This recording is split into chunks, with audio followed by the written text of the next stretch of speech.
You are listening to the Coles Tractor and Equipment Football Roundtable on J98. Now, alongside the rest of the regional radio sports team, here's your host, Nathan Gertz. Well, I do believe that's our cue, so we'll welcome you into our little corner booth and say good evening. Chad Speaker, Garrett Davenport, Griffin Weinberg here as well tonight as we have made it more than two-thirds of the way through the regular season, and the hits just keep on coming. It seems like week after week we get at least a couple of really entertaining, exciting, and even classic high school football games here in our little neck of the woods. We're going to go through them here tonight, the complete Week 7 schedule, including our broadcast games. And, of course, we will be looking ahead to Week 8. Our special guest tonight, the Potosi Trojans. Head coach Dylan Wyrick and company won one of the most thrilling games of the weekend, and we will be hearing from them about that victory a little later on. But Griffin Weinberg, for me, big standout for this weekend is that as much as we are still seeing really competitive games week in and week out, it does feel like there is a little bit of a cream of the crop starting to rise to the top. We're seeing a couple of teams that have put together outstanding seasons, not just good ones so far this year. Yeah, there's a lot of teams that are definitely starting to distance themselves a little bit. You know, we can talk as much about Valley Catholic and Central. We already know how good they're doing in Hillsborough as well, all three of those teams inside the top 10 of their respective classes. But there's some other teams that we're really figuring out, that they're for real, like in St. Genevieve, picking up a 61-7 win over Perryville this past weekend, and Jefferson coming back on top as well. They're getting a big shutout. So a lot of great teams, and, everyone's starting to distance themselves, and it's about that time, 2 weeks left in the regular season. We need to start figuring out who those, I don't know if elite's the right word, but those top-tier teams are around the area, and they're starting to play like it now. And yet, Chad Speaker, there are plenty of teams that scrap and claw each week that are going to be extremely tough outs, even if their record doesn't necessarily show it when we get to the postseason. Yeah, and I was thinking before the show too, if I was going to have a theme for the week, it was going to be similar to what you were talking about. Kind of the halves are showing themselves. I would have probably include North County in that conversation. I think North County has a nice team this year, and they were very successful. And then, of course, we don't cover them every week, but we certainly know about them. The Jackson Indians are, if there's a single have in the entire state, Jackson might be it. But then you do have those teams that are scrapping and clawing, and I think that our guests tonight probably fit into that category better than anybody, the Potosi Trojans. They certainly found a way to come all the way back from a halftime or a second half deficit. Garrett, anything that jumped out to you in a big way here in Week 7? Well, really, these guys have taken the words right out of my mouth. I mean, we've seen some teams starting to pull away, but there are those teams that are still alive, and they're the teams that you don't want to see in the first round. I mean, we talk about Festus. They're a team that you don't want to see in the first round. St. Genevieve, another school that has been really good this season, kind of, just teasing that 500 record. And, again, like Chad said, our guests tonight, Potosi, another team that can be really dangerous when it comes to the district tournament. So they hit the nail on the head, really, to start off this show. Much as we want to get to see those teams in action in the postseason, there is a lot of regular season football still to be played. Let's look back on the games that we had for you on regional radio this past Friday night, and we will start with the best one that happened on J98 as the St. Pius Lancers edged out the St. Vincent Indians 20-14 in a back-and-forth battle. St. Vincent got the opening kickoff but couldn't move the ball, and that's after 3 plays on offense that we have a bit of an auspicious start to that game. Getting ready to punt, and the snap is fumbled by Cap. It goes behind him into the end zone, picks it up. He's running out, can't get the punt off, and he is tackled around the 10-yard line. A botched snap will give St. Pius prime field position for their first drive of the game. They're going to have the ball around the St. Vincent 10. St. Pius took advantage of that field position. Lined up in the wishbone offense. Hand off to Adrian Moss. First play, running to his right over a defender, looking for the end zone. Moss over the goal line. A touchdown for St. Pius. A 6-0 lead over St. Vincent. 10 minutes, 13 seconds to go in this first quarter. Griff, in a game that, we saw the final score, Nathan said just a moment ago, 20-14, getting that special teams play And that early score and that field position was just huge in that one. Yeah, it was big. And then it wasn't just the special teams. It's what they did right after it. You get one play, and they're able to convert it into a touchdown. I mean, St. Vincent is a team that prides themselves on getting big starts and operating at big plays. And as we continue on throughout the game, we can talk more about what happened, Garrett. And Griff, I just want to ask you, how about this kid, Adrian Moss? I mean, at the beginning of the season, really didn't hear his name called all that much, but made the big play against Jefferson, made a big play against St. Vincent. So how about him stepping up and making plays happen for this St. Pius Lancers team? Yeah, he was electric. He ended up running for, I think it was around 90 yards or so on the game. So, some number around that. My numbers aren't perfect, but he was great on the ground. I think he had a couple catches as well, and, getting that first touchdown. He's a guy who's really stepped up. A couple touchdowns 2 weeks ago, and then he had that rushing touchdown here. I mean, he was out last year with the injury, so a junior in the school classification, but really like a sophomore in field status is kind of how Dan Oliver likes to talk about him. He's a big part of this team, and we'll see what happens the rest of the game. They feel like when healthy, he's maybe their best pure athlete other than Nate Rubel. So you can see why they want to put the ball in his hands on offense to go with the fact that he's been playing defense very, very well, went out there all season. St. Vincent did get a 60-yard run and then a TD catch a few plays later from their senior star, Mason Light, to take a 7-6 lead. But St. Pius would go back on top, courtesy of the legs of their senior quarterback. St. Pius will line up in a shotgun, 2 receivers on either side. Rubel lined up as a pseudo tight end on the right side. Smith takes a snap. Read option, he'll take it himself. Running left, he'll get the first down using his speed. Colin Smith, did he get in? It's a touchdown for St. Pius. Colin Smith turning on the Jets to give St. Pius the lead, 12-7. 1 minute and 24 seconds to go in this first quarter. 2-point conversion added on there, made it a full 7-point game. St. Vincent did tie things up at halftime. However, Griffin, a little bit of controversy mixed in there at the end of the first half. Yeah, it was something that I had never seen before. There was a bad, can't say that, but there was a penalty, a defensive holding penalty on St. Pius that I think head coach Dan Oliver didn't agree with, and he told me that there was a difference of opinion there. That's called on a big touchdown from St. Vincent, and things kind of unraveled there for St. Pius towards the end of that second quarter. Yeah, they unraveled in a way where Dan Oliver gets ejected from the game and has to go, by his own description on the postgame show, sit in the bus and watch things play out on the field. It really does say a lot. We'll get into how it played out at the end. It really says a lot about how St. Pius has run that didn't disrupt things at the end of the day. No, it did disrupt them immediately. Not in the end of the game. They ended up coming out with that win. But right after that penalty happens, he's thrown out of the game. Next 5 plays, a flag is thrown on St. Pius. And they just got backed up. And now you're wondering, you lose your head coach. You're losing composure on the field. What's happening? And, I think halftime came at the perfect time for them. I believe Dan Oliver got to talk to them at halftime. That's what I was wondering. Yeah, he did. I didn't ask him, did you give them a halftime message? But when I talked to him post-game, he did say something about, when they went out to half, I just told them, kind of stick with the run game, stick with what we know. So I'm assuming that's him alluding to him talking to the team at half, because right after he got thrown out, he found a spot in the bleachers on the right side of the bleachers, and he was sitting there. He gets out of the bleachers, then he's standing behind them, and then at that point we kind of lost him, and then we had to get back to calling the game. So it was a very, very interesting situation. I don't know exactly what unfolded between him. There were a lot of weird penalties that game. Like before Oliver got thrown out, the player on St. Vincent got hurt, injury timeout on the field. Coaches and trainers are trying to bring water out to the players, and the officials tell them no. Said, no, you can't do that. Told them to go back, and one other official told them, you can come out. And a flag was thrown for like a sideline warning.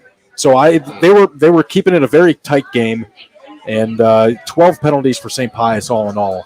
But something I had never seen before. A head coach getting thrown out in a football game. For all, at least we don't have any confirmation that Coach Oliver was rocking the Bobby Valentine sunglasses and fake mustache to get back into the game. He sat things out, let his assistants roll, and we mentioned it. Despite losing their head coach, St. Pius gets the second half kickoff, and they deliberately drive down the field. 1st and 10 inside the 15-yard line for St. Pius. Nate Rubel will run this ball to the left, breaking one tackle, breaking another, getting a block. Rubel diving into the end zone for a touchdown. St. Pius takes the lead back with 7 minutes and 31 seconds to go in the third quarter. Now, another 2-point conversion attempt was no good for St. Pius, but the Lancers had themselves a 6-point lead, and they were taking care of it until late in the fourth quarter. It's 2nd and 10 for the Lancers in the wishbone formation. Smith, handoff, rolling left. Takes the snap, rolling left. Now in the backfield, the ball is knocked out of the hands of the quarterback. On the ground, recovered by St. Vincent. The Indians' Liam Krause on the fumble recovery. A huge turnover. St. Pius had the ball in St. Vincent territory. Now the Indians will take over. A chance to drive down the field and tie this game up or take the lead. And that fumble is when things got interesting. McMillian in motion left to right. Taking the snap, dropping back to Schaaf. Looking across the middle for Cap. Cap catches it. Near the 45, breaks a tackle. Now it's a foot race to the end zone. Cap chased down by Nate Rubel, tackled before the goal line. A huge gain from Jacob Cap. The Indians inside the 5-yard line. And thus, it seems like perhaps we're heading towards a thrilling finish and an incredible turn of events. St. Pius put a goal line stand together against the Indians and set up 4th and goal from the 5-yard line. 2 minutes left in the game. Sending Mason Light in motion left to right. Takes the snap, dropping back to pass. The throw intended for Cap, incomplete, batted down. The Lancers will take over after a goal line stand. I mean, I feel like it's symbolic, Griff. We talk about some of the guys that are emerging at times on offense. Colin Smith ends up being a player of the game. We'll discuss more about what he's doing as a runner. At the end of the day, the St. Pius Lancers are hanging their hat on defense. So the fact that it had to come down to them getting a stop, I imagine everybody was pretty confident for them because that's where they've been at their best this year. Yeah, their defense was, very good for most of the game. I mean, St. Vincent, they started the game off 3 and out. Next drive, they get a huge 60-yard run that leads to a touchdown. Their next drive after that, it's a 3 and out. There was just a lot of inconsistency. And, that they were only generating offense from these big plays, 40 yards, 60 yards, 65 yards, so-and-so. So, for the most part, St. Pius, their defense, they did a really good job of containing St. Vincent. They gave up a couple big plays, but they did enough in the end to make sure that they got the win. That 4th down stop is really where the thing obviously concludes. But to me, the play by Rubel to track the thing down. Yeah. I mean, plays like that to me kind of symbolize, a never say die attitude of a defense, because a lot of times you'll see that guy break away and everybody thinks it's over and gone. But Rubel, with his determination and speed, kind of made that possible for them. Yeah, because he scores, then St. Vincent set up to kick a PAT most likely. They go up 1, and then it's a completely different ball game with like 3.5 minutes to go or so. So, yeah, you got to give him a lot of credit for chasing him down because he doesn't make that tackle. Could be a different story today. And yet, no surprise, it was Nate Rubel that was the guy who was there to make the play, well on his way to getting there to the regional radio dream team again in football.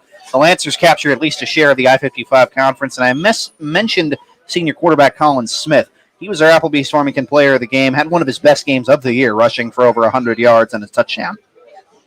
Well, we're really excited right now. We got one more week. We got Bayless. We're not taking that game lightly.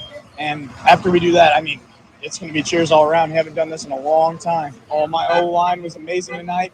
Guys like Nate Rubel being back, coming back and bringing those defenders off and downfield, left lanes wide open for me to run. A mature young man. We talked about this afterwards, Griff, so he's always great to chat with. But what he means to the offense, as much as we talk about the St. Pius defense, this is the second week in a row where Nate Rubel didn't play against Donovan. This week, he was basically a spot duty guy on offense. When they absolutely had to have a play, they ran him out there. And yet, Adrian Moss has a big night running the ball, 90 yards, and Colin Smith goes over 100.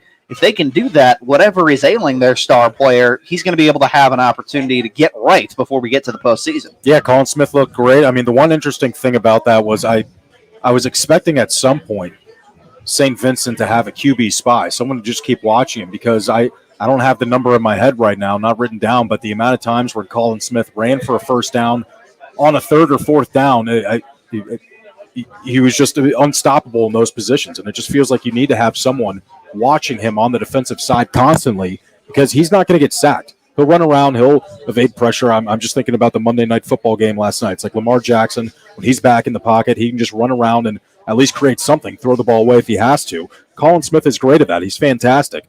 but you need to have a guy who's watching him on defense constantly, someone athletic enough where they can kind of run the length of the field with him. But props to Colin Smith again, the senior quarterback. He's having a great year, doing a lot of damage on the ground, and they could not have won this game without him. Yeah, sometimes he's more dangerous when he drops back to pass because maybe he's going to scramble and beat your defense that way. And that's the dangerous thing. He doesn't throw the ball a lot. His completion percentage coming into the game was 39% or so. Threw 9 passes in this game. He was 4 of 9 passing, and he had an interception as well. But when he's able to complete passes, and he completed his first pass of the game, then you have to start respecting his passing game a little bit. He may not be as consistent always, all the time, but if he's completing passes, you have to start respecting that game, and then that's going to really open up the run game more. So I wonder if St. Pius is going to do some more like design screens, if they're going to do more slant routes, just like short little gains maybe to get his confidence up in the pass game, because if he starts connecting with his receivers, that's going to unlock a whole new thing in that offense. St. Pius with the win this week, improving to 6-1. They can win the I-55 outright if they beat Bayless this coming Friday. St. Vincent drops to 4-3. They'll match up with Grandview this week. That one is in Ditmer. Well, elsewhere on Friday night on AM 1400 KJF, the Hillsboro Hawks got to 6-1 as they had a 47-0 victory over DeSoto Friday night. A dominating game for the number 10 team in Class 4. They were in complete control, and they played a complete game in all 3 phases. They were clicking offensively. 3rd down and 3. Ball's going to be placed at the 48. In the shotgun are the Hillsboro Hawks. 3 receivers to the right. Here's the snap. Another screen pass. That one to Watson. Watson got a lot of room to run. He's going down the sideline. Tyler Watson, he's at the 15, 10. He breaks the tackle into the end zone for a Hawks touchdown. Tyler Watson, a 48-yard screen pass from Griffin Ray, and now it's 13-0. Hillsboro was clicking on special teams. 4th punt, on the day for DeSoto. Takes a bounce, and it's going to be picked up by the Hillsboro Hawks. Here they go on the punt return. 10-5, touchdown, Hillsboro. Cruz Valencia picked it up on the punt. It was just bounced up right into his hands. He took it all the way into the end zone for a Hawks touchdown. And you better believe in a shutout, the Hawks were rolling on defense. Here's the snap. Messi, 5-step drop, fires over the middle, and it is intercepted. Peyton Brown. Here he goes. He's got a lot of room to run on the interception. He's at the 10, the 5, makes a man miss. A pick 6 for Peyton Brown, and another touchdown for the Hillsboro Hawks. A first half where the Hawks score a touchdown on 4 straight drives. We'll add one more highlight in there as well, because when a guy like Austin Romaine gets to touch the ball, he'll do big things, and he capped off a big night with a big play. The snap, direct snap, and that's to Austin Romaine. He's going down the sideline. He's got first down and more. Cuts up field. He's got blockers in front of him. Makes a man miss. Here goes Austin Romaine. 10, 5. Makes a man miss again. A touchdown, Hillsboro Hawks. Wow, what a run. He went to the sideline and cut up field. Went to the other sideline and got in the end zone for a Hawks touchdown. Score 46-0. Garrett, they scored in every facet, in every phase of the game, and yet when you mix in being able to make those screen passes to Tyler Watson work, or just the quick flares to find the running backs, Patterson and Romaine in the open, or Watson, this is a complete football team. What do you do in order to stop them? It seems impossible. There's really not a lot you can do, Nathan, to stop this football team. I mean, it all goes to the credit of the offensive line. They're making those holes. They are pulling and helping out with those screen passes. They are blocking out in front of the wide receivers. Again, I don't know how you stop this Hillsboro team, because they've only had one game that's been really close, and that was against Festus. And unless your name is Jackson, not going to do well when it comes to this Hillsboro Hawk football team. Yeah, it seems like you got to be the best team in the state to try and slow them down. Case in point, Griffin Ray ends up with 150 yards and 2 touchdowns through the air. His best passing game of the season, also runs for another score. But for all the offensive highlights for Hillsboro, head coach Bill Saharski said afterwards his guys are buying in defensively, and that is what is winning them football games. Our kids are really, really physical, and our kids fly around and run to the football. And so I'm really proud of their effort. Coach Ray's done a really good job with those guys. And just, week to week, knowing the game plan, understanding what the other team likes to do, and rallying to the ball. It's one of the things we pride those guys on, is getting 5 hats to the ball. We don't want one guy making a tackle, and that helps create opportunities for turnovers when you get that many hats to the ball. So we preach that. Our kids have bought in, and they continue to play that way. Garrett, this ends conference play for the Hawks. They will go into non-conference action from this point on, but they're going to get familiar faces like Festus and North County coming postseason time. I would imagine Coach Saharsky happy with how it went, happy that everything is clicking, and yet there's that tinge that makes you wonder, this wasn't a four-quarter game, was it, against like a Festus earlier this year, and that's what it's going to be when we do get to the postseason. So you do have to make sure on a night where everything works like that, you get your kids to still come back on Monday and zero in and flush it, basically. Yeah, but you're hitting the nail right on the head, Nathan. They got to stay focused week in and week out. And kind of this thing against, teams like Festus, North County, they were trying some new stuff against DeSoto. They were able to get Griffin Ray 150 yards. It's the most he's passed in one game this entire season. So they're trying to implement stuff in order to get into these district games, like against Festus, who we know air raid offense, and North County, who has been phenomenal all year long. So they got some new things that they're going to try out here at the district tournament. And again, that, just like Bill Saharsky said, that defense, they're flying around that field, getting hats on the football. I mean, for DeSoto, it was hard for them to really gain a yard. I mean, that's how great this Hillsboro defense is. Yeah, and that's the thing that impresses me is the way that from start to finish, they made it work on homecoming in a conference game where you can wrap up a league title. They get it all done, improving to 6-1. They'll be headed to St. Francis of Borgia next week. DeSoto still 0-7, looking for that first one going to St. Genevieve. It's one of those things, a team playing that well, I always respect the best teams in the state for their ability to not show complacency. Teams like a Valley Catholic, week in and week out, they go out and play pretty well. Very good example of that happened on AM 800 KREI as well. We'll talk about that in a second. And I just want to say, even though on paper it was 0-16, the 10th ranked team in Class 4, they didn't show that they were going to not let up. They gave DeSoto their best shot. DeSoto gave them their best shot. And that was from quarter 1 to quarter 4. Both teams fought. Both teams played hard. And you know what? I have to tip my cap to that. Just DeSoto, first and foremost, came out and they played their absolute hearts out. They didn't quit a single second of the ball game. So just, love that fight. And with Coach Woodland, I mean, he rallies his guys there behind him. They just want to pick up those wins. And I'm sure not this year, maybe at the end of the season, they will find one. But they got a young team. They got a great young squad with DeSoto. And so expect them in a couple years to come and get them some pickup. Forced a couple of turnovers, much better second half defensively this week. They'll look to build on that. And they're the only team that, this Hillsboro team is rushing for 300 yards, over 300 yards a game. Only 247 for Hillsboro. Austin Romaine and Jackson Patterson, neither of them got to 100 yards rushing. I mean, yes, they got their touchdowns, and 3 forced turnovers. So this DeSoto team had some sparks, had some great plays in there, but just need to put it all together now for the years to come. Well, speaking of teams that are really good and are not getting complacent, let's talk about AM 800 KREI. The Farmington Knights coming in on a roll, 5 in a row. Young guys playing really good football. And even then, they couldn't keep pace with Jackson in a bid for the SEMO North title at Hale Memorial Stadium as the defending state champion in Class 5's current number 1 ranked team raced past the Knights 55-0.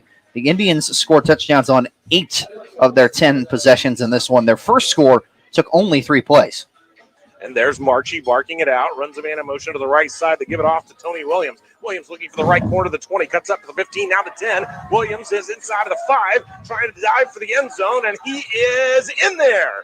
A touchdown for Tony Williams and a 30-yard run. The junior running back gets into the end zone for the 11th time this year. Jackson Indians go straight down the field and score on their first possession of the ball game. Williams would make it 12 TDs on the year, running another one in. And then, as if Jackson already wasn't enough running the ball, their quarterback, Cameron Marchie, started to heat up. So 1st and 10 here for Jackson. They've got it at the Farmington 20-yard line, and it's an RPO as they fake the handoff inside for Williams and then toss it into the end zone for Blaine Harris. And that is a 20-yard touchdown strike. I mean, with 11 seconds remaining in the first half, quarterback slinging it makes it 42-0, Chad.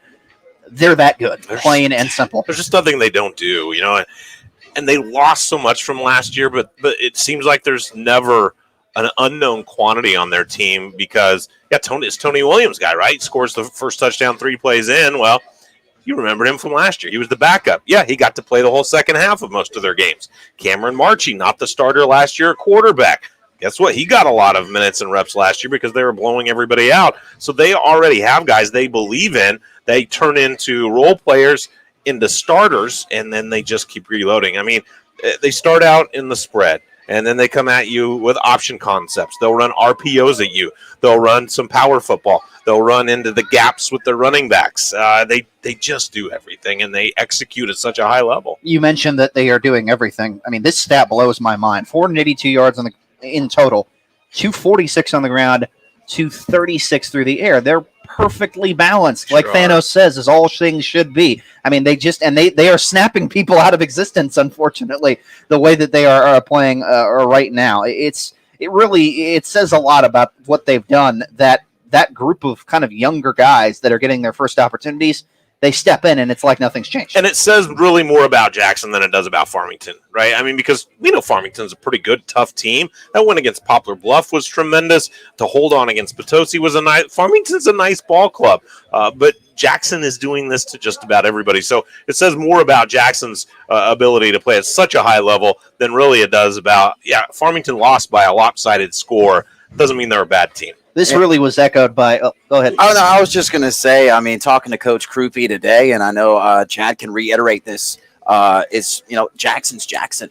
They're not really. Farmington is not really looking at this game as a measurement of their entire season. Of course, you want to go out there, you want to win this game, but really, right after that game, once the clocks hit 0, it's on to Festus. On to Cincinnati. That sentiment was echoed by Eric Krupe after the game on Friday night. He said, this loss isn't going to diminish their success. Jackson is just that good. They're not the same team that they were last season, but that doesn't mean that they're not going to be a Class 5 state champion when it's all said and done. That's just a very good football team, and our kids put up a fight, and they tried hard, and we ran up against the buzzsaw. And think of where our kids have come from week 1 to where we're at. The fact that our senior class now, they've gone 3-1 in the CMO conference every single year of their career. So in their 4 years, they have beaten everybody in the CMO conference every time they played them, except for this Jackson team. I think what makes it tough is not necessarily the score that you couldn't beat Jackson. What maybe makes it a little bit tough for Farmington is exactly what Coach Krupe said. They've beaten everybody else in the CMO North, and we talked about it before the game. Nathan, it sets up a conference championship game. And you have aspirations, and maybe your sights set on this. Maybe this is the year. No. It's one of those things where they're in this kind of Alabama type run where they can just not rebuild but reload every single year. They've won 21 in a row heading into a matchup with Cardinal Ritter this week. Farmington, the good news is they're not a Class 5 team anymore, so they don't have to worry about Jackson in the postseason, as they'll be taking on a member of their district, the Festus Tigers, this week. We will talk more about a big one there between 5-2 Farmington and 4-3 Festus a little later on. But we need to take a timeout. Come on back. I'm going to grab a drink, and when we return, not the alcoholic beverage, I promise. I'm going to get a Pepsi, and we're going to discuss everything that happened elsewhere in Week 7 of the high school football season. So stay tuned for that. Potosi Trojans are going to join us later on as well. It's the Kohl's Tractor and Equipment Football Roundtable live from Applebee's in Farmington right here on J98. At Fliggs Equipment, when we say let our family serve your family, we mean it. Yeah.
We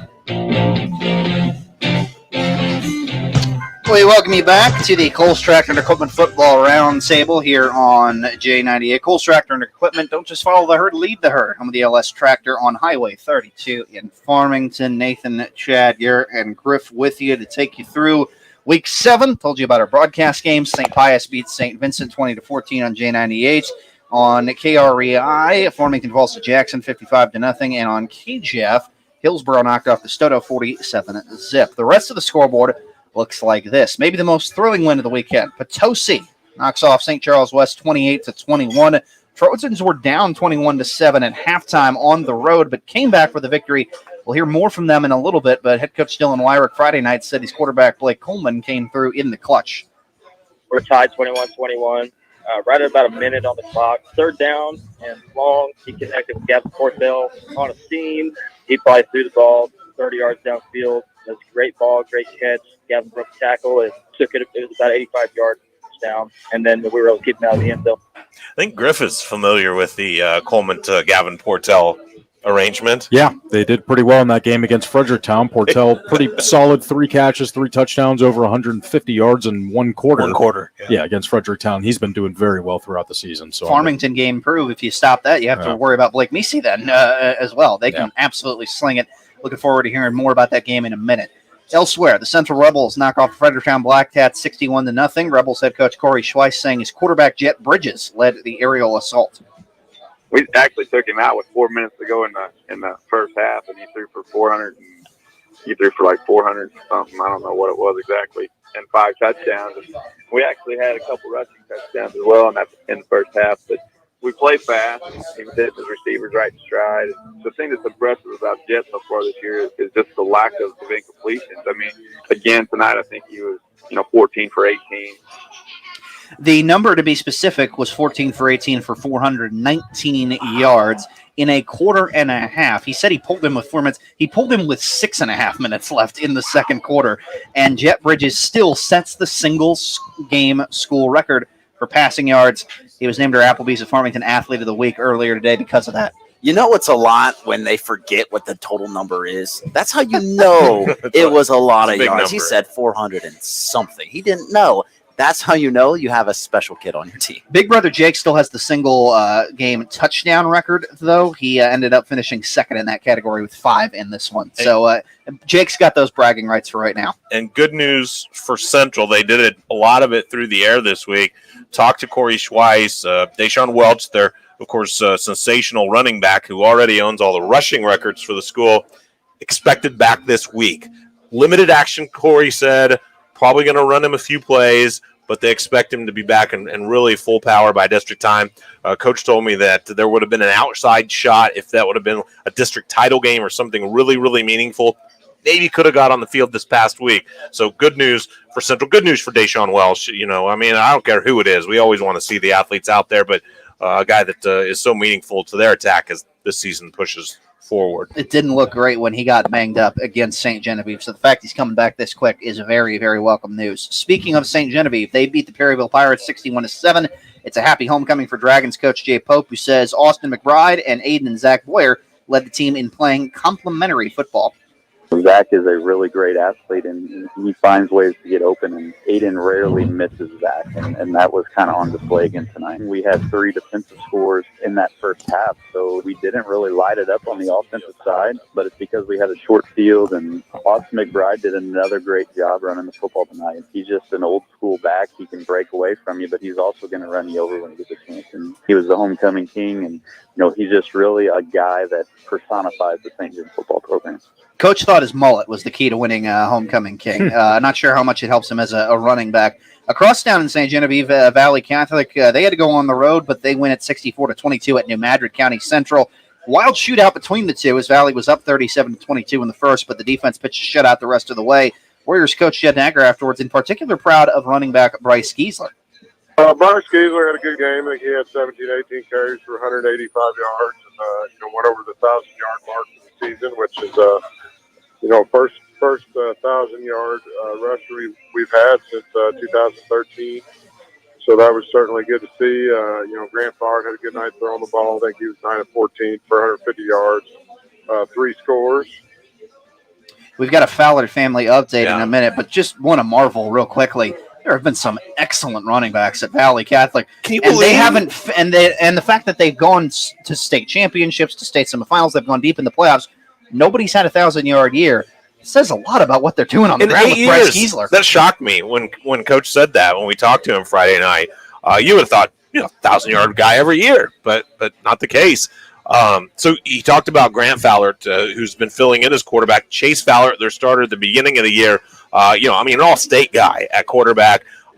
They do also expect him to come back. So there's good news around the area on the injury front. He said maybe not this week, but they do expect him back late in the season to be back under center operating this offense. Kind of like what they had 2 years ago when they won the state title. Chase Dunlap getting hurt. He got back just in time for the postseason. It looks like it was the plan with Chase Fowler, and it's working. The Jefferson Blue Jays had a very happy homecoming. They beat Grandview 49-0. Blue Jays assistant coach Matt Adderley says the game went very well. Our kids played hard. Homecoming can sometimes come with a lot of distractions with it, but our kids battled through the elements, and defense came up in a big way. We were really impressed with how our D-line as well as inside linebackers played. They played physical. They played just a hard-nosed type of football that we try to preach here at Jefferson, so it worked out really well. Elsewhere in the I-55 conference, Herculaneum knocks off Bayless 60-30. Despite all those points, Herky head coach Blaine Boss talked up the Black Cats' defense afterwards. Defensively, did a great job in the first half, and they came out in a little different formation and kind of an overload power formation that we haven't seen, and it took us a couple drives to kind of adjust to it. Hats off to them. We really could. I'll be honest. It's tough to stop. It was tough in the second half, but we held on and finished the game out like we needed to. The Crystal City Hornets win in back-to-back weeks. They beat Principia 58 this Friday night. Hornets head coach Dan Fox says he got an all-around effort from his guys. Our offense is kind of clicking. It's pretty evenly distributed as far as the ball, and we had some guys put up some stats, but we ran the ball really well. And our defense is coming back together a little bit rough at the beginning of the season, and they're playing hard now. The biggest defensive slugfest of the night, that happened up around St. Louis. Northwest goes to Parkway South and wins 8-7. Northwest head coach Nick Hoth obviously talking about the Lions' defense afterwards. We had some drives. We did move the ball well throughout the game. We get into the red zone and we shoot ourselves in the foot, it seemed like, and it'd be a penalty or blown assignment and lose some yards, and we just couldn't get anything done. But I would have never guessed that score would have held up. Nathan, I liked how you called this one a pitcher's duel Friday night. Yeah, it was the closest thing you would get to baseball besides the actual MLB playoffs right now. Meanwhile, plenty of points on the board for the Snackman Jaguars as they beat Webster Groves 48-21, and Jags head coach Nick Bayer says his team got off to a good start. Our offense is kind of clicking. It's pretty evenly distributed as far as the ball. We had some guys put up some stats, but we ran the ball really well. And our defense is coming back together a little bit rough at the beginning of the season, and they're playing hard now. Dan Fox talking about Crystal City there after their big win over Principia. The other finals, Festus was down by double digits at one point in the second half. They end up coming back for a homecoming victory over Pacific 35-32, and the North County Raiders continue to roll on. They shut out the Windsor Owls 47-0. So for the most part, teams around the area were winners this week, but Griff, you get to bestow the honor of a big winner on somebody here in Week 7. Who are you going with? Potosi. We're going to be talking to them in a little bit. I think it was a huge game. When you're down 21-7 late in the game, it's easy to roll over, especially with the way how their season started. Those first couple of games that they had against Farmington, and then also the Owensville loss as well. So, things could have gone completely wrong. They were 1-4. Now they're on a 2-game winning streak. They're rolling right now. Big game against North County this week. Very, very big test for them, but they're definitely my winner of last week. That's the game that maybe intrigues me the most of any of them, just to see how North County prepares to handle a team that is so much better than its record and is on a roll. Chad, big winner for you this week? Yeah, but I think Griff's right on the money, man. Potosi loses the first game. They score late, right? And then they lose it on the final drive. They're stopped inside of the 1-yard line in week 2 twice under 10 seconds. They lose that ball game. And so, you wonder, late in games, does it creep in your head? Oh, here we go again. Not for Potosi. They scored on that big play with 1 minute left, and I completely agree with Griff. I think Potosi's your big winner this week. At this point, they're used to the close game. Right? They expect to be in a dogfight going into the fourth quarter. Big winner for you this week, Mr. Garrett. You know what? I have to go with it 2 times in a row. I got to go with Crystal City once again. I mean, I haven't been here very long, but when's the last time Crystal City scored 50 in a game? It's And gotta I'm been not a while, trying to right? be mean No, or you're right. anything. It's been but it's been at least a decade. You're It's been right. a very long time. I mean, from my research. And so, props to what Coach Dan Fox is doing over there at Crystal City with the Hornets. I mean, 50 points in a game, clap them up, man. That is absolutely phenomenal. But I also want to show love to the North County Raiders, 47-0 over Windsor. They went second in the district last year. They want that number 1. They want to win the district. So they're my big winner this week because they're heading into districts alongside Hillsborough. Hot. Yeah, playing extremely well, and you would think maybe slowly but surely going to get more consideration for some potentially working their way into the Class 4 state poll if they play well the rest of the way. Based on getting to hear the specifics about how that game played out, I'll go with the Festus Tigers. A double-digit second-half deficit. Another team in Pacific who has been scoring a lot of points this year and piled them up again. After back-to-back weeks where you lose on your last play from scrimmage, there were probably some people on that sideline for Festus when it got to double digits in the second half going, how did we end up here again? It says so much about having a senior leader at quarterback and Cole Rickerman having the weapons that they do, that they did not under any circumstance lose their composure, and they ultimately rallied to get a must-win kind of game. You could kind of compare them. I know they have a better record, Nathan, but you really could kind of compare them to Potosi in that respect because they've had 2 games, right? They fumble inside of the 10.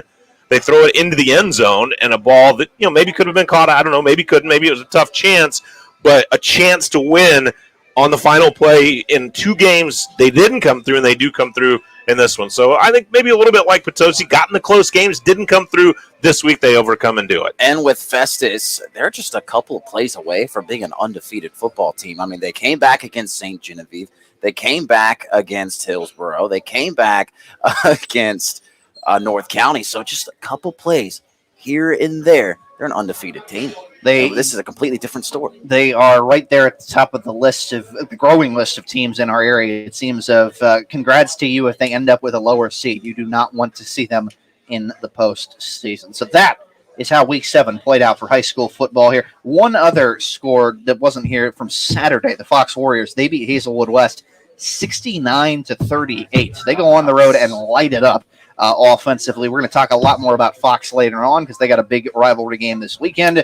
But we talked about it. It really might be the most thrilling finish of the weekend. The Potosi Trojans get a victory on the road, a comeback win at St. Charles West. And after the break, head coach Dylan Wyrick and a couple of his players are going to join us to discuss how they pulled that off and look ahead to a big one with North County this weekend that you'll hear on J98. Cole's Tractor and Equipment Football Roundtable comes back to you after this here on J98 The Boot.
Welcome back to the Coles Tractor and Equipment Football Roundtable on J98 The Boot, live at the Applebee's in Farmington. I'm Griffin Weinberg, joined by the Potosi Trojans. And if you're watching on the stream behind us, on the left of me right now, head coach Dylan Wyrick. Then we got Wyatt Nab, middle linebacker and a center. Levi Courtney, right guard, middle linebacker for the team. Hunter Kincaid sitting over here in the right corner. He's a guard and a D-end as well. And then Tucker Juliet over here, right tackle, nose guard. All seniors, guys. Really appreciate you coming out here and joining us. Coming off of a big 28-21 win over St. Charles West. Coach, we talked a little bit about it before you guys just came on, and we rehashed it. But you guys were down 21-7. And how late into the game were you guys down at that point? We were just 21-7 at halftime, and coming out of the half, we scored pretty quick, and then that made it a one-score game, and then I think it was late in the third. We scored again and tied it up, and then so the fourth quarter was kind of battling back and forth, and then we ended up scoring with I don't know. I think we had 37 seconds left on the clock after we scored, so pretty late in the game we scored there, and we were able to hold them out of the end zone. What was the message to the team during halftime at that point? Well, it was pretty passionate. Yeah. We didn't play great first half, so it was just guys, we got to get back to hustling, get back to the fundamentals, and come together as a team. No more freelancing and doing our own thing. Execute every single play, and we're tired of this. We're tired of being embarrassed. We're tired of not playing up to our potential, and I think that was really it right there. Is this what you want to look back on when you get older? Is coming out and underperforming. So they came out in the second half and played a heck of a ball game. So, Wyatt, I'll ask you this. When St. Charles West, they get a touchdown to go up 21-7, right after they score, what's going through your head? Honestly, not too much besides, we're still in it. I've played with these cats all my life, and honestly, whenever they did score, it was kind of like a sucker punch in the face, but I knew with these cats right here, I didn't want anybody else, going through the rest of the game. I never had any doubts that, we weren't going to come back, Yeah, that was going to be my next question. Levi, I was going to say, was there any point where you guys kind of felt, where maybe the team kind of felt, this is just kind of like the first couple of games of the regular season, this is going to be tough? Was there any down points, or, or maybe what was the turning point that you guys had? I really think the turning point was that third quarter when we scored that second touchdown. We kind of had that momentum going, and we all we came together as one, and we came out on top. Yeah, Hunter, and then I'll ask you, Hunter Kincaid, the first two games of the season, it's tough. You probably can have, two closer losses than how you have there. You come back, and then you're on the opposite side of it in this game against St. Charles West. You guys get that big comeback win. How did it feel after that win last Friday? It was awesome. Like you said, the first two games of the season, we come out on the losing side, and to come out on the winning side, that's what we've been looking forward to all season. It was a big win, and we needed that win to push us forward to the next couple games.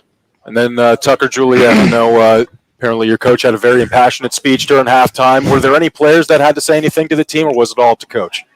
Well, as leaders of the football team, I feel like our captains kind of played a big part in their position groups, and set aside what coach had to say. We really came together, and our captains kind of took a charge and told people what they needed to hear, and I feel like everybody grabbed the reins at that point and kind of did what we needed to do. So, yeah, are you one of the captains of the team? Yep.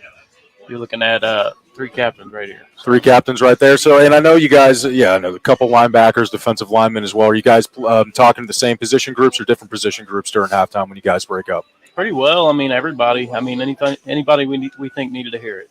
So we were ready to take charge of that moment and that time period and really do what we had to do. So. And Coach, I think you said that it was Blake Coleman had a pass to Gavin Portell that ended up taking the lead or tying the game. One of those. I know that their connection has been very strong this season. Why do they work so well together? Well, they spent a lot of time over the summer going to camps and connecting a lot. Gavin plays slot receiver, and there's just these past few weeks, middle of the field's been open quite a bit. So that's something that we've looked to take advantage of. And Gavin is really good at running routes and getting open, and Blake was able to find him quite a bit. And then Blake Coleman, he's a junior, right? He seems like a very good, pocket presence, like a good pocket passer. He seems like he has a lot of poise, a lot of poise like some of these other guys around the league as well. What is it about him that makes him, such a, like a guy that you can really trust? What is it about Blake Coleman that really stands out to you? Well, I mean, he's very relaxed and calm at all times. He doesn't let too much get under his skin. Yeah. And that's, I think that's what makes any quarterback a good quarterback. He doesn't get in his own head. And in doing that, that helps him out a lot. He's also he's really tight with his linemen and with his receivers. He spends a lot of time with them, and they all have a really good relationship. And he's just a really good kid. If you get to know him, he's always light and always keeps the atmosphere light. And sometimes when it's supposed to be serious, he's not always super serious. But he's just a great kid, and he's the guy that he's earned a spot behind center, man, and he proves it every day why he's supposed to be there. And Wyatt, you are his center. You're snapping the ball to Blake Coleman every day. What's that relationship with you guys? Because I'm sure that the communication between you two, it's got to be pretty lock and key. Yeah, we're pretty tight even outside of the field, but I feel like our connection is pretty solid. We're usually on the same page. Had a little minor mishaps here and there. I'm first year center, but for that excuse, I feel like our connection is pretty up there. Did you play offensive line before this year? No, this is my first year.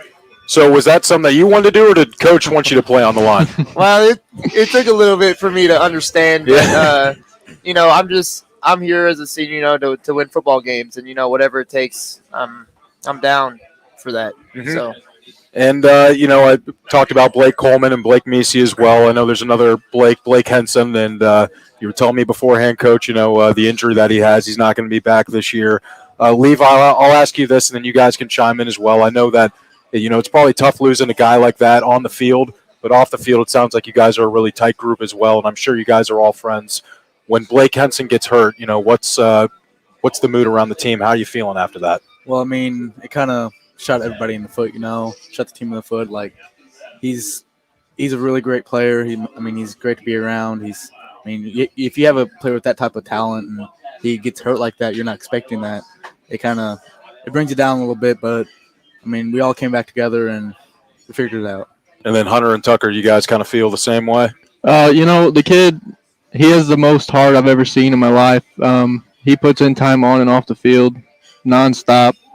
I've never seen a kid work so hard, and just for it to shut down like that, it not only shuts down just him, like the whole team. Like Levi said, it sucks, but he'll get through it and keep pushing forward. Mm-hmm. Yeah. I'm sure. I got a chance to see him. I was with you guys in that Fredericktown game, and great offensive display as well. It feels like the offense is really starting to break out at these points as well. We can move ahead and talk about this game against North County this week. Big game, North County now 6-1. They're coming off another shutout victory this past week. Have you started watching film on North County yet? So what are some of the things that they've been doing, let's say offensively? What are some of the things offensively that they've been doing that might present you the biggest challenge this week, Coach? Well, they're very athletic and very big. Their size is, that's what gives most people fits. Their backfield is really good. They've got the Reed kid at quarterback. They do a lot of direct snap stuff to him. He runs the ball quite a bit. Joe Smith is the running back. He's a really, really good athlete, very good running back. He's a big kid, but he's also very elusive. Their offensive line is very physical. They've got a fullback that's also a really good athlete. So whether they're under center in the I formation or they're back in the gun and like more of like a wildcat type deal, because most of their stuff they do is a run, design run of the quarterback or to the running back. They do throw the ball a little bit, and the Reed kid can throw it well. But they're looking to run it and just see if you can stop it. Again, they've got the Peyton Allen kid plays up front for him on both sides of the ball. He's a stud. So we're gonna have to show up to play football. And I think it was good that we played a team like St. Charles West last week. That was more of a ground and pound wishbone team with a big offensive line. I think that's going to help us get prepared and for a team like this. Yeah, and as far as the district standings go, it looks like you guys are tied with Dexter right now, at least 3 and 4 in the districts. Are you thinking about 2 weeks from now, or is this just, really a game by game, week by week kind of mentality? Yeah, it crosses my mind. We definitely want to go week by week and team by team. But I think the good thing for us, no matter what happens, is we're playing up, so we'll get strength of schedule points. We're playing up the next 2 weeks. We'll play Class 4 teams, and I don't know that Dexter will be. So that should help us out, And at the end of the day, we'll see what happens in that in week 10. We'll be ready for whatever we got to do. And Tucker, I'll ask you this next question. You guys, you're 1 and 4. At one point in the season, we already talked about those first 2 weeks, how those games went down. But did you guys expect? Did you think that you could be 1 and 4 at that point, or did you feel like just things kind of turned the wrong way for you at the beginning of the season? Well, through everything, everything we've been through, from summer practices to where we are now. I mean, we know that all of our work, it's not going to go in vain. And so whenever we got to that 1 and 4 point, I really think our seniors and our captains and our leaders were just really focused on, getting back to where we think we should be. And so whenever we went on this little win streak for a little bit, it's kind of all piecing together like we think it should be. So I think it's all paying off for us here pretty soon. Hey, one more final question, Coach. I mean, it's all you guys, you sound very mature. Like you're all leaders, and it sounds like, it's something you really care about. Is this just kind of how, these kids were when you got here? Is this something that you talk about trying to build a culture, a leadership culture here at Potosi? Yeah, this is, out of the years I've coached, I've never been around a group of seniors and a group of upperclassmen leaders like we have on this football team. And where we may lack in speed or size or strength, they make up for it with their leadership, with their love for one another, with their togetherness, with their humility, and with overcoming just about any. I mean, there's just nothing that this football team can't overcome, and I'd put them up against anybody. I'd put them up against anybody in the world because I just believe in their heart. I believe in their effort, and I know they've never quit. Out of those early games, early on where we lost, they were in it to the very end. They came, they kind of came back from behind, and they never quit. And then again, when we played Central, we ended up losing that game by a lot. But all the way through the fourth quarter, we just kept swinging, and they kept staying together, and they were still having fun playing football. And they never laid down. They never started cussing each other or getting up in each other's rear end. They just stayed after it and kept encouraging one another. And that's what it's all about. They're making great memories, and they're learning a whole lot about what it takes to be successful in life. Wyatt Nab, Levi Courtney, Hunter Kincaid, Tucker Juliet, head coach Dylan Wyrick of the Potosi Trojans. Thank you guys for joining us here this evening. We really appreciate it. We'll be at the game Friday night. I'll be there with you guys, so I'm very excited to watch that game against North County this Friday. Thank you so much again. It's Coles Tractor and Equipment Football Roundtable on J98, live at the Applebee's in Farmington. We'll take a short break, and we'll come back to talk about the week ahead in high school football.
Welcome back to the Coles Tractor and Equipment Football Roundtable here on J98. Nathan Gertz, Chad Speaker, Garrett Davenport, and Griffin Weinberg with you. Thank you again to head coach Dylan Wyrick and company from the Potosi Trojans for joining us. Great conversation with them, and you can tell those kids are mature beyond their year. It's the fact that they have not let some of the closer calls at the beginning of the season get to them. In fact, they seem to be enjoying the football season more than ever right now. Let's talk about the schedule ahead of us here in Week 8. Potosi going to North County. We're going to talk, or North County coming to Potosi. We're going to talk more about a little later on. Games around the area include, though, this week, the St. Genevieve Dragons visiting the DeSoto Dragons. You've got the St. Vincent Indians traveling to take on the Grandview Eagles, and then everybody else has non-conference play with a opponent, or mostly non-conference play with an opponent out of the area. The Fredericktown Blackcats go on the road to Doniphan. The Hillsboro Hawks visit St. Francis of Borgia. Everybody else gets to be at home. St. Pius plays a conference game with Bayless. Then it's all non-con play for the most part, as Jefferson will host Chaffee. Central welcoming University City. Valley Catholic takes on Westminster Christian. Windsor will welcome in a team from the other side of the state in Sweet Springs. Herculaneum's going to have a team with a similarly long road trip in Paris coming to town. Crystal City takes on Missouri Military of Mexico. That's a long road trip for the road team. And then Northwest hosts Rittenhour. One Saturday game this week. Perryville welcoming in Dexter. Anything on that schedule that jumps out to anybody? For me, I would simply throw this bit in that St. Pius beats Bayless. They'll win the I-55 outright. I do think Sweet Springs and Windsor is a fascinating one because that is, I'm from that area. That's what I thought. That's about, I grew up about 15 minutes away, or actually more like 5 minutes away from Sweet Springs. That's about 4 hours of a road trip. Wow. So it's one you don't want to walk away from with a loss because it's a long, long time to think about it. Something that Jeff Funston brought up when I had a chance to talk with him Friday night after they fell to North County. I think for me, Nathan, Fredericktown and Doniphan, to me, is the matchup to take a look at. Class 3 District 1, they both are in that district, but they play in the regular season. Doniphan 2 and 5 is this is only a 6-team district, so Doniphan 2 and 5, Fredericktown 1 and 6, and so Fredericktown trying to flip above Doniphan. If you could get up to the 4 there, that would really be great. You've got Dexter still a losing record at 3 and 4, but for Fredericktown, I think an opportunity. And when you're building a program, legitimate opportunities at a win don't come every week. When you're building something, this week it's right there for them. Jake Whitener and his players, when we had them on a couple weeks ago, brought that one up as one that they feel like they really want to get here before the season ends. Griff, for you? Well, someone's going to have to help me out with this. Missouri Military Mexico? Missouri Military of Mexico. It's in Mexico, Missouri. Mexico, Missouri. All right, so I did not know that was an actual place in Missouri. My Ohio is showing right now. Tyronn Lue? Yes. The NBA coach? Yeah. From Mexico, Missouri. How about it? Always good with some fun facts here. Okay, so that cleared up something for me. Very interested in the St. Vincent at Grandview game. Obviously, St. Vincent coming off of that 20-14 loss against St. Pius. We talked about a lot about that game tonight. And then Grandview, those are two teams that are right in the thick of it in the I-55 and could be some interesting district implications in that game as well. So I want to see how St. Vincent is going to rebound after that St. Pius game. It's a tough way to go out for the Indians, but we'll keep an eye on that one. Well, and Grandview too rebounding too, Yeah. right? I mean, they got beat up pretty good this past week. I wonder if the week before was even a worse gut punch for them though. When they have a big lead, in Columbia and they lose it and lose late. I wonder if that kind of gave them a sour taste, and so. I think, Grandview looking for a big rebound, too. Yeah, 2, 4, and 3 teams trying to come at it. They're going to be fighting for it right there in the thick of the I-55 again. Yeah, I mean, it's been funny, the round robin that's occurred now when you kind of pitch Jefferson and St. Pius into this. Save for last week, the theme had been close games. St. Pius only wins 22-12 when they go to Grandview. It takes a Hail Mary for St. Pius to beat Jefferson. St. Pius wins close against St. Vincent. Last week was kind of that result at R7 has been sort of the outlier. That was complete domination. So I'm curious to see when the Eagles and Indians hook up, and then final week of the regular season, St. Vincent against Jefferson, I think also has potential to be really fascinating.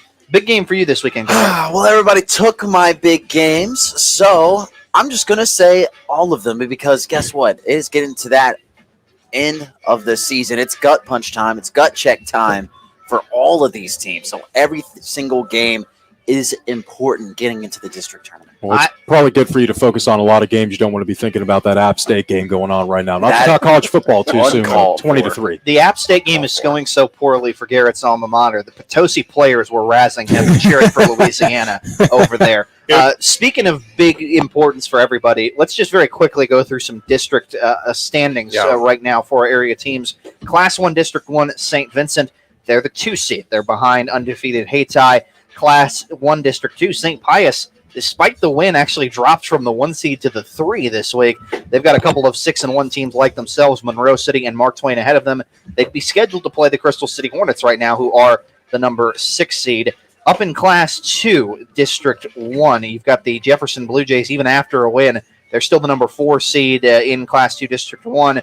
Central of Magic County Central, the number 1 seed. That's the team they beat in the district title game last year. But there's a chance, Nathan, for Jefferson, real chance in this district to leap not only 1 spot, but I think 2 spots. I think if they close out the season strong, I think they're going to be pretty solid in there for the 2. We'll see. Yeah, got an opportunity if they go 7-2. You would think to maybe at least contend for the 2 seed. Greenville Eagles, meanwhile, they're the number 3 seed in Class 2, District 2 right now. That's important because it's a 6-team district. So if they could somehow leap Deschênes at the end of the year for the number 2 seed, they'd get a first-round bye, which I know Dave Dallas and company would very much like. Class 3, District 1, Central Rebels retain the number 1 seed. Potosi is the 3 seed right now after their victory. Fredericktown is the 6. That would mean Potosi and Fredericktown would go at it again in the first round of the playoffs, a game that both sides have brought up and talking to them. Fredericktown players especially feel like it'd be different in round 2. It's that second quarter that they had against Potosi. Again, I was there calling that game, and something clicked for Fredericktown in that second quarter. Unfortunately, you need to put together 4 quarters if you want to win a football game, but, Fredericktown, like you said, they won another crack at them. In Class 3, District 2, the Valley Catholic Warriors, still a number 2 seed. Much like in the state rankings, they can't quite leapfrog St. Mary's just yet. St. Gen is the 3 seed after their win. Herculaneum, the 5 seed at the moment. That is a 7-team district, so that 1 seed matters if you want to have an opportunity for the bye. It does. That's a big one, especially if you're talking about guys coming back from injuries, things like that. And if people don't know, the way that the districts are seeded, there's a logarithm. And basically, you plug in your score, it figures margin of victory, it figures the teams you've played, it figures the teams that they've played too. So it's all math.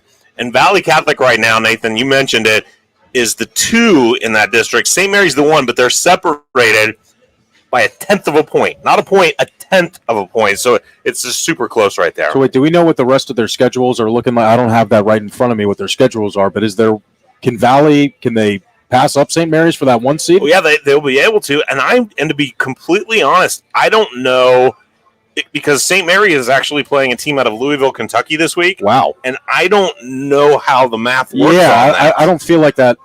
It would baffle me if Valley is not the 1 seed in the district. I mean, they're 7-0. St. Mary's is 5-1. The whole algorithm thing. Yep, but award strength of schedule. Yes, award strength. It's just it's hard for us, as we watch Valley so much and how they're beating these teams around here. St. Mary's a good ball club. Though. Yeah, very good ball club. Got to give them some credit. It's just looking at the page, it's wow. Math. St. Mary's came to St. Genevieve last year and won Handled pretty handily. well. So you cannot underestimate what the Dragons are doing. And worth noting, Valley Catholic probably going to get some points for playing, I think, up in class this week with Westminster Christian.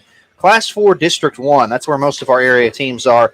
It goes Hillsborough, North County, Farmington, Festus right now at the top 4. Sykeston is your 5, then Perryville and DeSoto. Hillsborough's got enough of a little bit of room between them and North County and a head-to-head win. They're going to feel very good about having the only first-round bye that exists in that district. Really, Nathan, that whole district is pretty well locked in place, except for the 3 and the 4, and that'll be determined this week when Festus plays Farmington. Worth noting that if you have a slight difference in points when it's done at the end of things after week 9, if you find yourself seated below somebody you beat during the regular season, you put in an appeal with Misha, and they will almost always move you ahead of that team. Oh, no, it's automatic. Yeah, the head-to-head win immediately counts and moves you ahead. It's automatic. Now, you can decline. You can actually decline, and that's only happened once since the system that I've heard has started. And the reason for it, Griff, I know your eyebrows are raised, is they like the matchup better. Yeah. So they looked and they said, you know what? we're going to decline to flip up because we like the matchup better where we're at. Now, that gives a lot of ammo to the team you're playing. Well, yeah, I mean, the thing that's coming in my head right now is the MLB playoffs. The Yankees had their choice of who they wanted to play in the wild card, and they chose the Red Sox. If it came down to it, they did, and then they lost. There you go. But North County, Hillsborough obviously defeating North County. If that would slip up, Hillsborough would get that 1 seed. So. Everything changes if you don't win. Plain and simple. Rounding things out, Class 4 District 2, the Windsor Owls, they're sitting as the number 5 seed there.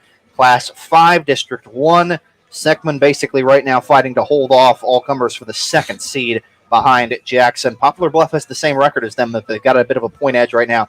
Fox, after their win, moving up to the number 4 seed, maybe they get hot at the end of the year and creep up. And then the Northwest Lions, they're our lone Class 6 team. They're up in Class 6 District 1, I think sitting as the number 7 seed right now. So that's where the district standings reside as we go into Week 8, and we ran through most of that full schedule there for you. You will be able to find it up on mymoinfo.com Friday morning if you're looking for it as we get you set for the games at the end of this week. We've got some great broadcast games coming your way this weekend as well. Going to take our final time out. When we return, we are going to tell you all about the games that you'll hear on regional radio this Friday night. So stick around as we wrap up the Coles Tractor and Equipment Football Roundtable live from Applebee's in Farmington right here on J98. Hi, this is Paula Oglesby, music therapist for Serenity.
Back one last time from Applebee's in Farmington. Coles Tractor and Equipment Football Roundtable on J98. Nathan, Chad, Garrett, and Griff as we get you set for Week 8 of the high school season. A little college football talk very quickly, though. Missouri Tigers raced to a 31-7 halftime lead. Went on to win their homecoming game, 48-35 over North Texas Saturday. Tyler Beatty, a career-high 217 rushing yards and 3 touchdowns, helps Mizzou improve to 3-3. Coach Eli Drinkowitz says more people should know about his running back. The least talked about great player in the country right now. I mean, the guy is playing at an extremely high level, 200 yards rushing, 3 touchdowns. I mean, he was refused to be tackled to play right before half. The play in the third quarter that led to the field goal drive. He is really competing hard, and he's a special player, and we really need him. Much like his former teammate Larry Roundtree, Tyler Beatty might be the best running back you've never heard of. He has been excellent for Mizzou. Tiger defensive woes continue. Mizzou actually got outgained by the Mean Green of Texas, North Texas. Had it not been for 3 turnovers, the things might not have gone as well for Mizzou. Run defense did have probably its best game of the year, giving up just 188 rushing yards, only 188 rushing yards. I mean, you got to take positives where you can get them. I mean, I didn't watch the game. I'm not a Missouri fan, but what kind of just happened in that second half? Because they gone out to a big lead. I don't know if you guys saw the game or not, but 300 plus passing yards for Texas. And a pretty decent, healthy chunk of rushing yards. Defense has a long way to go under first-year coordinator Steve Wilkes. Next up for Mizzou is Texas A&M. Once upon a time, that looked like just some team rolling in. Now it's the team that beat Alabama last week, moving to number 21 in the AP poll. It's an 11 a.m. kickoff, so pregame starts at 9 o'clock. It's on AM 800 KREI and AM 1400. I do not foresee a positive weekend for Missouri football. I like to stay positive as much as possible, but coming off a big win and an 8.5-point favorites coming into this game, Texas A&M is rolling. Nothing says college football to me more than A&M winning that game against Bama and then losing at Mizzou. So we'll see. They absolutely could. We'll see if Jimbo and all his money can get the job done this weekend in Columbia. Let's tell you about the games that we've got on regional radio because it is a fantastic slate. We're going to start on AM 1400 at KJEF, where Jefferson County Friday Night Football will see the Battle of C6 go down. The Fox Warriors take on their mates within the Fox C6 School District, the Seckman Jaguars in Imperial. I went to Fox training camp last year, walked into them doing lifting right before practice. Just about every single person was wearing a Beat Seckman shirt. This is a program that goes to the Class 6 semifinals last year, gets double-digit wins. Brent Tinker was building them to be a great team because they were running into Jackson every year in the postseason. They had big aspirations. This game still matters a ton on both sides. This is a huge rivalry, and when you look at it from Seckman's perspective, it's amplified this year. This would match the most wins in a single season in school history if they win. They would be next week one win away from winning the conference title outright and setting that school record for victories, and they would end their losing skid in this rivalry. I think it's going to be as electric an environment as they've been all season. And it's throwback football. It's like who's tougher, who's stronger, who's going to win the line of scrimmage, right? Fox runs the triple option. Seckman runs the single wing. I mean, you're talking about a fist fight in a phone booth in this ball game. 22 guys within a few yards of each other. And who's going to win that line of scrimmage, to me, is the answer to that one. It'll look like a rugby scrum more times than it looks like a football game. But keep in mind, Cole Rubel is getting better as a passer. 12 TDs this year. Anthony Westervelt, Ty Kitchen have been his favorite targets. They're a team that runs. But now, when they're in scoring position, they'll throw every once in a while. And they'll do it very effectively. I can't wait to see, especially after, like I said, Fox had their best offensive game of the year this last week. Maybe Brent Tinker is getting that group to settle in and play better. Coming up here on Friday night, and we'll see if they can extend their win streak in the rivalry. Fox at Seckman on KJEF. On AM 800 KREI, Chad. Farmington traveling to Tiger Stadium to take on Festus. This was a defensive slobber knocker last year that ends with a field goal at the buzzer. I kind of think this will look more like Farmington's matchup with Poplar Bluff a couple weeks ago. I think that you have a good chance at it, and Garrett's going to have the call on this one. So I'm going to give you the rundown of how last year went, and then I'll let Garrett kind of preview this one. But last year's game, Farmington Festus, was Farmington at its most Farmington because their first drive goes 17 plays. They soak up nearly 11 minutes off the clock, don't score. But Festus can't score for the entire quarter because Farmington just kept it away from them. So Festus eventually scores late. They tie it at 7. Farmington gets the football with 7:48 remaining in the fourth, right? Like almost every other football game, you're like, okay, we're going to have one more chance at this, maybe two. No, Farmington takes all 7:48, and they kick a 29-yard field goal with zeros on the clock. I mean, that's how Eric Krupe designs this offense, designs this defense. We're going to keep the ball. You're not getting it. We're going to do maybe a special teams. I mean, it was just Farmington playing to their game plan perfectly. It's the you're not touching me offense. You're not touching me. You're not touching me. 3 yards at a time, they will just eat away at you if they're doing it the way they want to. And that final drive that went 7:48 only went 58 yards. It's not like it was an 85-yard drive that took almost 8 minutes. It was 58 yards. They nibble you to death when it's going the way the coaching staff wants. That said, Garrett, one big play from Cole Ruckerman to Cayenne Roberts Day got Festus on the board and very much back in it. the reason I think it's more Farmington Poplar Bluff from a couple weeks ago is the fact that this night's defense has shown if you spread it out, run your offense well, throwing the ball around the yard, you can move it on them. Festus has the weapons to do that. Farmington, though, has also shown that if the opposition does that, we can make big plays with our young running backs moving the football up and down the field. See, the thing about Farmington is the way that they've played recently, they play a lot of teams that run the football. This is a Festus team that loves to throw the football, so I'm definitely interested to see how Eric Krupe matches up with this spread offense from the Festus Tigers. I mean, they played against Jackson, who also has a spread offense, but that's really not a good comparison there. Bluff might be a decent comparison. Yeah, Bluff is a great comparison. But again, seeing how these matchups work out, and this is a Farmington team. I mean, Chad talked about it.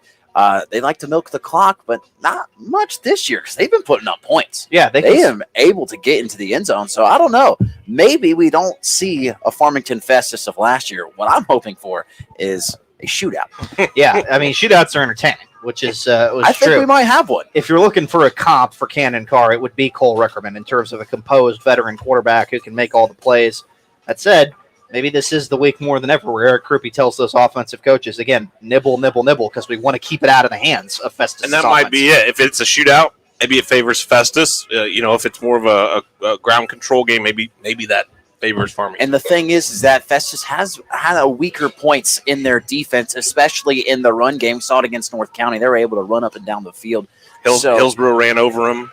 That is also true. So this Farmington team, great at running the football. So you never know if they're able to get those chunk plays, those 5-6 yards, running the QB sneak with Drew Felker for 4 yards. I could see them easily holding the football as well. But I don't know. Just maybe it's just me and I want to see a shootout. But, I mean, we talked about earlier all the math, all the analytics when it comes to who does what when it comes to the district seating. This is one of those games.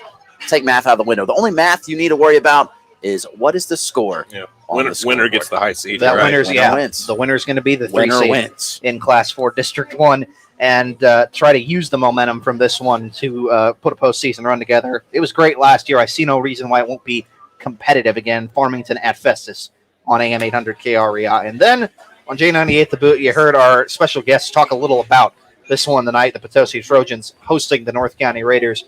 Griffin, North County, kind of going back to the matchup they had with Festus, they've shown a little susceptibility to the passing game on defense. They can get beat, it looks like, by a team that's pretty composed throwing the ball. Blake Coleman, Gavin Portzell, Blake Nisi, those are the weapons needed to move it on the Raider defense. That's the formula that you would like. Those guys, I asked Coach Wyrick about it, what makes the connection between Coleman and Portell so special, and he just, kind of went on just saying, the amount of work that they put in the offseason, just the fact that they're on the same page, they just kind of know each other, they know where they like to be at. That this game could go either way, if I'm being honest. It could easily be a shootout because North County's had a great defense for most of the year.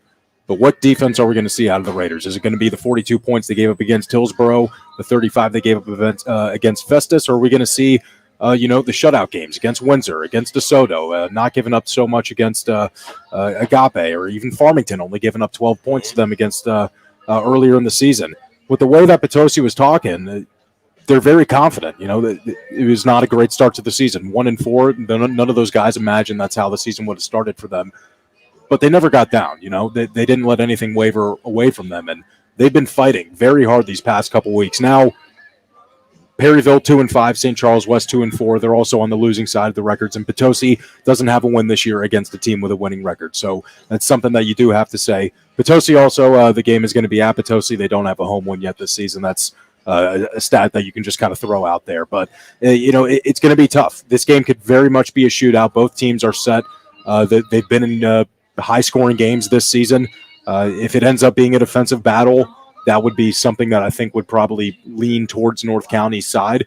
But, I'm excited for this. I want this game, I want Friday to come. Chad, I want your insight getting to see North County at the beginning of the year as well on this.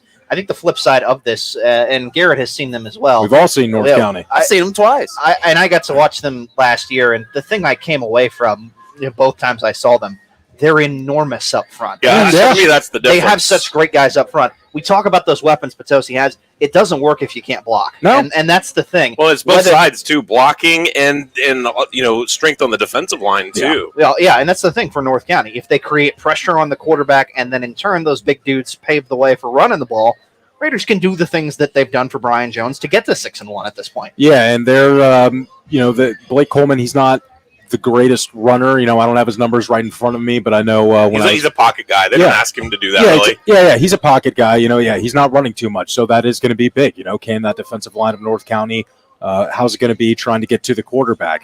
In turn, there's a lot of things where you can scheme against that, against defensive linemen coming at you very quickly, getting off these quick passes and running little slants, comeback routes, anything like that. So it's I wonder what kind of film Dylan Wyrick is watching on North County. Is it a lot of film from this year? Is a lot of film going into last year? Because there is going to be, it's going to be a big coaching game, I think, is what it's going to come and down it's to. still no Blake Henson, right? Still no Blake. No, Okay. he's not going to be back this year. Collarbone. He's done for the year. And this game, of course, you guys hit the nail on the head. It's definitely one in the trenches. But one thing that when North County played Hillsborough, they didn't have one guy.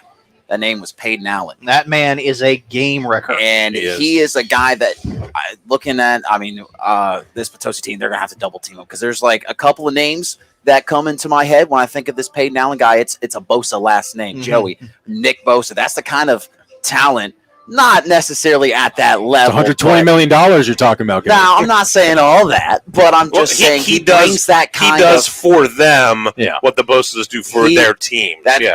What I meant. Thank you, Chad. But but that's he has that kind of impact on a game against a high school level against the offensive line. They're gonna have to double team him, and they also have other big guys, strong guys that have been off season working seniors. Mm-hmm. They are going to want to dominate up front. So definitely it's going to be one in the trenches. Yeah, and again, I think this goes back. I think this really is going to be a coach versus coach battle. There's a lot of games where you just have the guys, you have the players, and you say, all right, we have better players than you, or this is how they match up with each other. Let's see how our offense goes against your defense. There's going to be a lot of coaching changes in this game. I think it's going to be – I'm very interested in how Dylan Wyrick positions his offense, what kind of schemes he's going out there, how much empty set, if he's going to have, maybe a couple running backs in the back to help out with the defensive linemen, and exactly how Brian Jones for North County is going to defend that offense. It is really going to be a coaching battle on Friday night. Yeah, if you can try and possibly create a situation where it's only a 3-down lineman look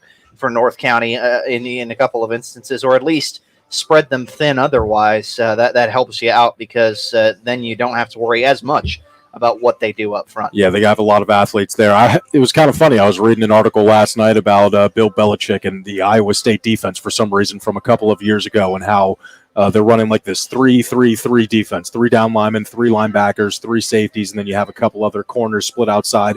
A lot of athletes where you can kind of shift around the defense and, show blitz and take it away. You have linebackers playing out in corner and vice versa. And that, I don't know if that's something that Brian Jones knows about. I don't know, if that's a defense that he employs, but that would be a very interesting one to go against Potosi. I will say this one thing when it came to Festus in North County, when it came to passing the football, Eric Roos had a phenomenal game, big body guy.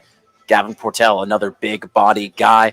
Blake Coleman can sling the football. I don't know. Maybe North County has a little bit of problems in the secondary that Potosi can exploit. It's a way more fascinating game than your average 6-1 versus 3-4. As red hot a team as we found this year that played well besides its record in Potosi, hosting a North County team in the middle of one of the best seasons in school history. It'll be a good one that Griff and Michael Goldsmith will have for you on J98. The Boot. Cannot wait to bring it to you on The Boot, 98.5 FM. And again, AM 1400 KGF. Mainly Freeman will bring you Fox and Seckman and Garrett and Roper Garrett, I believe. Or whoever wants to do it at this point. We'll either have Roper Garrett or Jeff Lawson on the call on Friday night. Two of the finest. We'll see what happens. Looking forward to TBD. that one on AM 800 KREI. Our coverage begins with the Fleets Equipment pregame show Friday night, 6 o'clock. We'll get you set for all of the Week 8 games. And, of course, talk more about our broadcast matchups, and then the kickoffs will come your way at 7. Looking forward to that. Don't forget, if you want to listen to some high school softball postseason action, if Hillsborough and Windsor are meeting up in the Class 4 District 1 semifinals Thursday night. We'll have that one for you on AM 1400 KJF. But we're going to go ahead and say so long for now. Appreciate you joining us. Thanks to Amy Cousins and the crew at Applebee's here in Farmington for hosting us once again. And, of course, thank you, the listener, for tuning in. For Chad Speaker, Garrett Davenport, and Griffin Weinberg, I'm Nathan Gertz. We'll see you next week at 6 o'clock this time. Coles Tractor and Equipment Football Roundtable. But until next time, enjoy the rest of your week. And so long, friends. Worry-free.